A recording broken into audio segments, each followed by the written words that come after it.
తయారు చేయడానికి ముందుగా మనం ఎండుమిరపకాయలు తీసుకొని వీటిని స్లో మంటలో వేయించుకోండి. ఎక్కువ మంట పెట్టకండి. ఇందులో పల్లీలు, ధనియాలు, చూడండి అన్ని పెద్ద పెద్దగా ఉన్న ఇంగ్రీడియంట్స్, కొంచెం టై పట్టే ఇంగ్రీడియంట్స్ నేను ఇందులో వేస్తున్నాను. అలాగే మిరియాలు, హోల్ గరం మసాలా, దాల్చిన చెక్క, లవంగం, యాలకులు ఏదైనా కావాలంటే కొంచెం వేసుకుందాం. చాలా కొంచెం ఫ్లేవర్ మనకి చాలా అద్భుతంగా పెంచుతుంది. మనం ఈరోజు వాడుతున్న ప్రతి ఇంగ్రీడియంట్లో మీకు ఒక పౌష్టిక విలువలు ఉంటుంది. అంతేకాకుండా దీంట్లో అద్భుతమైన సుగంధ ద్రవ్యాలు ఉంటాయి. ఈరోజు చూపిస్తున్న ఈ ఆహారం ఏదైతే ఉందో అరటికాయ దద్దోజనము, మునగాకు, గోంగూర కారప్పొడి, ఇది నేను చాలా రోజులుగా తింటూ నా ఆరోగ్యాన్ని చాలా బాగా చేసుకున్నాను. బరువు తగ్గాను. అంతేకాకుండా మెడికల్ చెక్ ఏది చేయించుకున్నా ఇప్పుడు నెంబర్ 1 టాప్ నాచ్గా ఉన్నాను. ఇందులో కొన్ని ఆవాలు, అలాగే శనగపప్పు, కందిపప్పు, మినప్పప్పు, ఇందులో నేను నల్ల బియ్యం వాడుతున్నాను. మీ దగ్గర ఉంటే నల్ల బియ్యం వాడండి, లేకపోతే మామూలు బియ్యం అన్నా మనం వాడుకోవచ్చు. ఎందుకు ఇవన్నీ ఇంగ్రీడియంట్స్? ఇవి కొంచెం బరకగా గ్రైండ్ చేసుకుంటే కొంచెం కరకరలాడుతూ ఉంటుంది. మనం ఆహారం తినేటప్పుడు కేవలం రుచి కాదు, మనకి కొన్నిసార్లు కరకరలాడుతూ ఇష్టం. అయితే ఈరోజు దద్దోజనం పైన మనం ఏంటి, అప్పడాలు తింటాం, వడియాలు తింటాం, ఇవన్నీ కొంచెం కరకరలాడుతాయి. అయితే ఈరోజు మనం వేసే కారప్పొడే దానికి కొంచెం కరకరలాడిస్తుంది.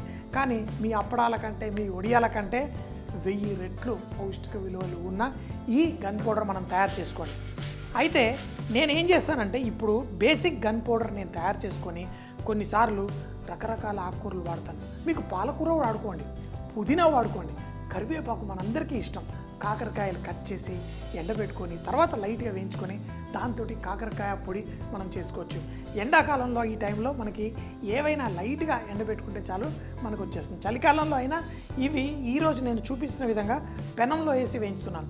ఇప్పుడు స్లోగా వేడెక్కుతున్న ఈ ప్రతి ఇంగ్రీడియంట్ వేడెక్కుతున్నప్పుడు మంచి సువాసన వస్తుంది. ఇదే సువాసన మనం తింటున్నప్పుడు ఆ పైన పొడి వేసుకొని తింటే భలే సూపర్గా ఉంటుంది. నేను నూనె ఏది వాడకుండా చేస్తున్నాను. ఎందుకంటే ఈ మధ్య కాలంలో రకరకాల నూనెలు వాడాలి. ఒకటే నూనె ఎప్పుడూ వాడద్దని చెప్తాను.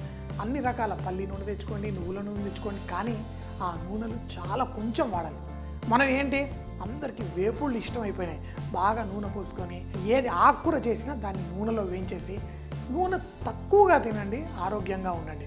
సో మరి ఇప్పుడు చూడండి, ఈ పల్లీలు అన్నీ చక్కగా వేయించుకుంటున్నాను.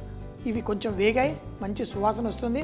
ఇప్పుడు జీలకర్ర, నువ్వులు, వెల్లుల్లి రెబ్బలు, ఫ్లాక్స్ సీడ్స్. మనకి ఫ్లాక్స్ సీడ్స్లో చాలా ఫైబర్ ఉంటుంది. ఇందులో వాడే చాలా ఇంగ్రీడియంట్స్లో కూడా మనకు ఫైబర్ ఉంది. అలాగే కొన్ని మెంతులు. చూడండి, అన్నీ వేసి అన్నిటినీ ఎంత తక్కువ మంటలో మీరు వేయించుకుంటే బాగుంటుంది. ఇందులో 20 రకాల మీరు చిరుధాన్యాలు కూడా వేసుకోవచ్చు, అన్నీ వేసుకోవచ్చు. కానీ దీన్ని ఎక్కువ మోతాదులో చేసుకోక్కర్లేదు. ఇంత చేసుకున్నారనుకోండి, మీకు ఇది 15 రోజుల పాటు వచ్చేస్తుంది. కూరలు వండుకుంటారు మామూలుగా, బీరకాయలు ఏమన్నా వండుకున్నప్పుడు, చిక్కుడుకాయ, ఏ కూరగాయ వండుకున్నా దానిపైన కొంచెం కారపొడి వేసుకోండి, మీకు మంచి టేస్ట్ వస్తుంది. ఇందులో నుంచి చక్కగా వేడెక్కేసి మంచి సువాసన వస్తుందో మంట ఇంకా తగ్గించండి. ఇప్పుడు 2 ఆకుకూరలు. సాధారణంగా చాలామంది ఇలాంటి పొళ్ళు చేసుకునేటప్పుడు చింతపండు వేసుకుంటారు. చింతపండు వేసుకుంటే చాలా ఈజీ. మనం కొంచెం వెల్లుల్లి వేసాం, దీంట్లో మరి కొంచెం ఇంగువ కూడా వేసుకుందాం. కానీ ఫస్ట్ వీటిని పర్ఫెక్ట్గా వేగనియాలి. ఏ ఒక్క ఇంగ్రీడియంట్ కూడా మాడకూడదు. ఏదైనా మాడిందనుకోండి, మీకు మెంతులో నుంచి వచ్చే చేదు వేరు, మాడితే వచ్చే చేదు వేరు. సో మాడితే వచ్చే చేదు అస్సలు బాగోదు. సో ఇప్పుడు చూడండి, స్లోగా ఇంగ్రీడియంట్స్ అన్నీ వేయించుకోండి. ఇప్పుడు దీంట్లో గోంగూర, మునగాకు, దీన్ని కూడా చూడండి చాలా ఇంత వేసాను. మనకి ఆ పొడి మనం చేసుకునేటప్పుడు దాంట్లో మంచి ఆ గ్రీన్ కలర్ వస్తుంది. అయితే ఇందులో ఏమాత్రం తేమ ఉండకూడదు, ఆ తేమ అంతా ఆవిరైపోవాలి. కాబట్టి స్లోగా తక్కువ మంటలోనే దీన్ని స్లోగా ఇలా కలుపుతూ ఉండండి. ఆ వేడికి మనకి స్లోగా ఇందులో నుంచి ఆకు కూడా సాఫ్ట్ అయిపోతుంది, దీంట్లో ఉన్న తేమ కూడా వెళ్ళిపోతుంది.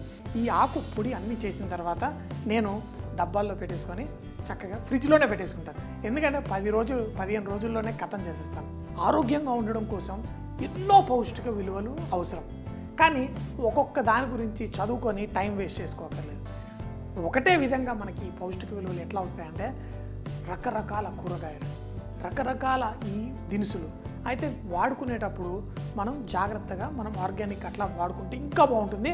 సో ఇన్ని రకరకాల ఇంగ్రీడియంట్స్ తినేసరికి ప్రతి దాంట్లో, ఎందుకంటే ప్రతి ఒక్కటి భూమి పండించినవి, భూమిలోని శక్తిని, గాలిలో ఉన్న శక్తిని ఆ రెండింటిని కలిపే మన కూరగాయల్లో ఉన్న న్యూట్రియంట్స్ మన శరీరానికి ఎంతో ఎంతో అవసరం ఆరోగ్యంగా ఉండడానికి. చూడండి, స్లోగా వేగిపోయింది. ఇంకా కొంచెం ఒక 2 నిమిషాలు దీన్ని కలిపేసుకొని ఆరిన తర్వాత దీన్ని మిక్సీ జార్లో వేసుకొని కొంచెం కొంచెంగా పొడి చేసుకుందాం. ఇంకొకటి, మనం చేసుకునేటప్పుడు మనం కొంచెం ఉప్పు, దీనికి ఉప్పు పడుతుంది, ఆ ఉప్పు కూడా ఎంత కావాలో వేసుకోండి. చూడండి, పర్ఫెక్ట్. కొంచెం సేపు అయిన తర్వాత దీన్ని మిక్సీ జార్లో వేసి పొడి చేసుకుందాం. అంతా చక్కగా అయిపోయింది. కొంచెం ఇంగువ కూడా, వెల్లుల్లి వేసాను, వెల్లుల్లిలో కూడా ఆ ఫ్లేవర్ ఉంటుంది. వెల్లుల్లి, ఇంగువ ఇలాంటివి మనకి ఈ పౌష్టిక విలువలు ఫుల్లుగా ఉన్న వాటిల్లో ఆ మంచి సువాసనని ఇంకా మంచిగా అందిస్తుంది. చూడండి, ఇప్పుడు అయిపోయింది. కొంచెం సేపు మనం ఆగుదాం. ఇది లైట్గా ఆరిన తర్వాత దీన్ని మిక్సీ జార్లో వేసేసి బరకగా పొడి చేసుకుందాం. కొంచెం కొంచెంగా వేసుకోండి, పొడి చేసుకోండి. మన పచ్చి అరటికాయ, దీన్ని మామూలుగా నీళ్ళల్లో ఉడికించుకొని దాన్ని తొక్క తీసేసి దాని లోపల ఉన్న ఏదైతే అరటికాయ గుజ్జు ఉంటుందో దీంట్లో కూడా, పచ్చి అరటికాయలో కూడా మనకి బోల్డ్ పౌష్టిక విలువలు ఉంటాయి. వీటిని లైట్గా నేను ఉడికించేసుకున్నాను. సో ఈ తినేటప్పుడు ఇది మరీ పేస్ట్ గుజ్జులాగా చేయకండి. తినేటప్పుడు మనకి నోట్లో అరటికాయ తాకాలి. ఉడికిచ్చిన అరటికాయ వేసే ముందు పెరుగులో కొంచెం ఉప్పు కూడా వేసుకుంటాను. అలాగే నేను ఈ అరటికాయ ముక్కలు, మనందరికీ ఏంటి చక్కగా దద్దోజనం అంటే ఏంటి, ఎలా ఉండాలి, తింటుంటే మజా రావాలి. అయితే మనకి దద్దోజనంలో ఎప్పుడు మజా వస్తుంది, దానికి తాలింపు వేసుకుంటే మజా వస్తుంది. కానీ ఈరోజు తాలింపు కాదు, దానికంటే అద్భుతమైన రుచికరమైన గన్ పౌడర్ దీనిపైన వేసుకుంటాను. ఫస్ట్ అయితే ఈ దద్దోజనాన్ని మనం చక్కగా ఈ విధంగా కలిపేసుకోండి. తర్వాత ఆ కారపొడి మనం గ్రైండ్ చేసుకొని దీంతో పాటు ఎట్లా వడ్డించుకోవాలో చూపిస్తాం. అరటికాయతో చేసిన దద్దోజనం రెడీ. ఇప్పుడు ఈ మునగ పొడి, మన మునగాకు, గోంగూర అన్నిటితో చేసిన కారపొడి. అయితే దీంట్లో భలే టేస్ట్ ఉంటుంది. అయితే ఇంకొకటి, కొంతమందికి లైట్గా తీపి ఇష్టం, అందులో ఖర్జూరు అట్లాంటి చిన్న ముక్కలు కావాలంటే తర్వాత కట్ చేసి వేసుకోండి.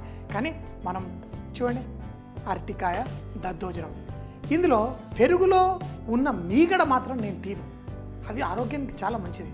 కానీ నూనె వేయకుండా చక్కగా చూడండి ఇలా కారపొడి చేసుకొని తినేటప్పుడు ఆ దద్దోజనం పైన ఇలా కారపొడి వేసుకుంటాను. ఎంతో టేస్టీగా, ఎంతో ఆరోగ్యానికి మంచిది. నాకు కావాల్సిన పౌష్టిక విలువలన్నీ ఇందులో ఉంటాయి. మునగాకు, గోంగూరతో గన్ పౌడర్ అరటికాయ దద్దోజనం. దీన్ని తయారు చేయడానికి ముందుగా ఓ పెనంలో ఎండుమిరపకాయలు, పల్లీలు, ధనియాలు, మిరియాలు, హోల్ గరం మసాలా, ఆవాలు, శనగపప్పు, కందిపప్పు, మినప్పప్పు, అలాగే బియ్యము, జీలకర్ర, నువ్వులు, వెల్లుల్లి, ఫ్లాక్స్ సీడ్స్, మెంతులు అన్ని వేసి స్లోగా వేయించుకోండి. అన్ని చక్కగా వేగిన తరువాత చివరిలో గోంగూర, మునగాకు, కొంచెం ఉప్పు కూడా వేసి దాన్ని చక్కగా కుక్ చేసుకోండి. ఎప్పుడైతే మనకి మిక్చర్ తయారవుతుందో అందులో కొంచెం ఇంగువ కూడా వేసి మనం చూపించిన విధంగా బరకగా పొడి చేసుకోండి. తర్వాత ముందుగానే ఉడికించుకున్న అరటికాయలని చూపించిన విధంగా చిదిమి పెరుగుతో పాటు దద్దోజనం చేసుకునేలా చేసుకొని దానిపైన ఈ మునగాకుతో చేసిన కారపొడిని మనం వేసుకొని చక్కగా ఎంజాయ్ చేయవచ్చు.